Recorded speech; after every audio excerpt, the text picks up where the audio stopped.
Hello and welcome to our first impressions video, brought to you by MMO Play. It's here taking a look at a free-to-play browser-based game called Darkness Springs. And if you're a fan of action RPGs and you've been a fan for a long time, this game might look a little familiar.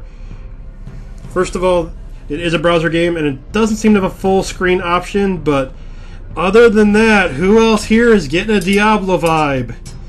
This is so reminding me of Diablo 1. Down to the tile sets and everything.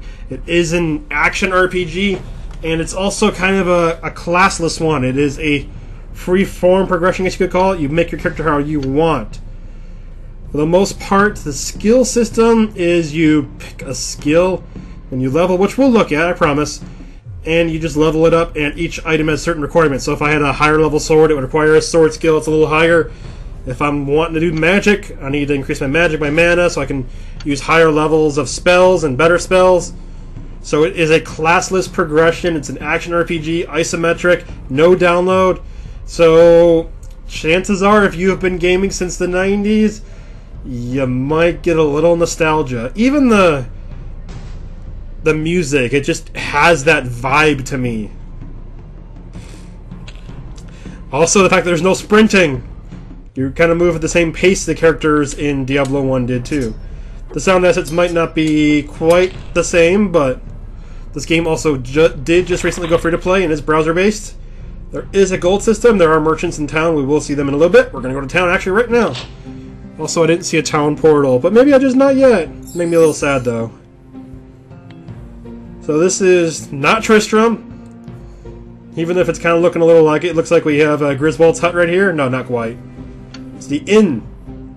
Another thing is I noticed the NPCs actually move. I think at one point I saw her go inside. And here we go in the mission. Another thing is you get to talk to every NPC, preferably named ones. I don't think you've talked to non-named ones. And anyone might have a quest for you. There is no exclamation point and question marks, so you do have to kind of just guess and check and go for it. This is, I believe, a Flash-based game, so no right-clicking. This isn't like it's Unity or anything like that. And we are in the inn, so we got the little more upbeat music. Over here looking for quests, and for the most part, you just got to figure out. On the right, near your hit points towards the bottom, that little book will open up basically your entire interface. It has everything, all the information you can want there, including your quest journal. And from the journal, you can read what you have to do. It's without having any sort of indicators, it is a little harder to figure out who wants what and what's available, but this is going to be a little bit more geared towards an older gamer that's been around for a while. It's quote-unquote a little more hardcore. And we're going to deal with the skeleton. You do have the health bar and mana bar, or energy bar. It's not quite the blue bulbs and red bulb from Diablo, but there's a spell. How you click a spell, you pick an active one. You can hit 1 through whatever for your abilities. In this case, it's 1 because it's only got the firebolt. And then you shift click will fire the spell. And the normal click is your melee attack. Also, it is click to move. You can see I'm moving around like that. And here's the bar that has everything, character sheet. You do get levels, which we'll look at eventually. There's a map, a world map, so makes me wonder if it's kind of like Diablo in that there are acts, and each act, in this case, is a different city you go to. I did not get far enough in the progression to try it out. You can see my skills. I have a shield that increases my armor, which is nice. It means I can carry better armor when I'm holding this shield. Should talk to everybody else. Actually, one of the NPCs in there did have the quest for going and clearing out the cellar. I should have talked to him, but oh well. Got the blacksmith over here. This is not Griswold. And there's no Adria the witch either. That's okay. We don't like Adria. Backstabbing little witch.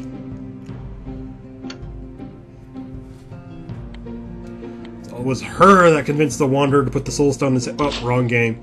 How come whenever I play an action RPG, I immediately start thinking Diablo? Probably because this one reminds me of the original so much. Oh, can't go in here. You gotta deal with something later. So there is kind of a lockout system until you progress to a certain point. Let's go find a dungeon. What's this? No, I want the graveyard. Come on, graveyard. That's... Also, if you click on it once, it'll show you the name when you get to it. If you have to be on top of it and click it again to go in, to interact with it. So very basic UI. Pretty easy to learn. I do wish there was a full screen option because you can tell I got a pretty big monitor and doesn't look all...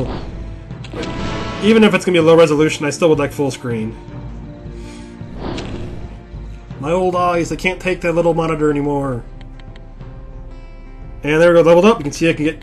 You have two different tiers of things you can do. I can either get a stat, or I can go hit points or mana, basically. And... I can pick a skill. I'm going to level up my Firebolt. So it'll do more damage, but it also uses more mana, and it requires a higher intelligence. And you can see I can still cast level 1 Firebolt too. It's not like I can't cast the lower level one. And looks like we got some items too. Oh yeah, we gotta pick up 5 of those shrooms at some point. They're scattered throughout the world. It's not like they're in just one area. Other than that, this first quest is... Well, this is actually the second quest. The first one I already did, but... Ooh, Firebolt hurts pretty good. One-shotting them. Clear this area out, go back to town, turn it in, and then just kind of keep progressing. Let's look at a little higher level content, though, because a lot of people might say, hey, this is way too easy, and right at this point, it is pretty darn easy. Alright, now that I've cleared out that first area and gone and turned the quest back in, I came back to the graveyard and go into this catacombs in. Ooh, you're gonna notice that suddenly things are a little harder. These are level 5 guys right here, so I'm kind of out level. I'm probably don't really belong here, but I'm also out of mana, and oh no, I'm gonna die. I did use a potion there that did just save me. Let's get back and start meleeing. Hopefully I don't die here. Well, there you go. You can see the fighting does get harder, especially if you're fighting things higher level than you. If you're interested in the game, check it out. It's available for free. It's currently a browser-based game. Just went free to play. Thanks for watching. Stay tuned to more. And there's even item Tetris, just like Diablo. See you next time.